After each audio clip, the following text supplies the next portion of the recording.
अच्छी बताइए तरह से। कैसे तो लगा, आप कमेंट लाइक कब करके आए बताइए इस कैसे स्टूडियो, लगा। कब आए हैं आप? हम स्टूडियो आए हैं आज 3 दिन हो गया। 3 दिन हो गया। हाँ तो आज आपको गाने का इच्छा है? गाने हाँ, आज गाने आज की इच्छा मूड है। में है? हाँ, पूरा मूड में आज। अच्छा, कोई दिक्कत और नहीं ना कोई उधर? दिक्कत नहीं। उन्हें ठीक बा ना सब? हमना सब कुछ ठीक बा। देखिए एक बार किस तरह चलो गुनगुना रहे हैं गड़बड़ ना उसको होके एक बार चाहिए। सुन चलो लीजिए। कोनो बात नहीं, क्या है भैया प्यार दुलार दी हमारे छोट भाई के। आज अले बा हमारे स्टूडियो राजधानी रिकॉर्डिंग स्टूडियो यूपी पड़ेला। भैया उतना दूर से चल के आया है कुछ ही सोच समझ के, और इसका मान मर्यादा इज्जत प्रतिष्ठा अच्छी तरह से रखा जाएगा, रहता है और काम होगा।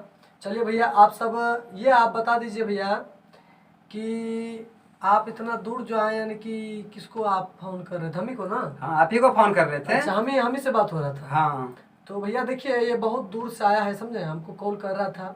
तो भैया कॉल करते थे तो हम इसको बताते थे, हम चिंते नहीं थे। तो बेचारा कल आया है, कल शाम में आए थे ना? हाँ, कल शाम कल में। आया है तो इसको हम सिवान से उठा के यहाँ यूपी लेके आए हुए हैं। पूछिए भैया को, और हमारे स्टूडियो में पूछिए कोई चीज़ का कमी भैया है? कोई चीज का कमी नहीं है यहाँ। आइए सब कोई आइए, जो आइए, करवाना है जितना करवाइए, पैसा लोग आइए, कराइए। गाइए। गाना फ्री में और मस्त गाना। भाई साहब का 10 गाना था, 10 गाना में इसको बोले कि वही रुपया में आपका हम 15 गाना गवाएंगे। 5 गाना ऑफर इसको दे दिए। अच्छा गाता है। और चलिए आज इसी का एक ट्रैक आया हुआ है जिसपे गुनगुना के हमारे बड़े भाई को बता रहे हैं। आइए कुछ सुनिए कैसे गुनगुना है।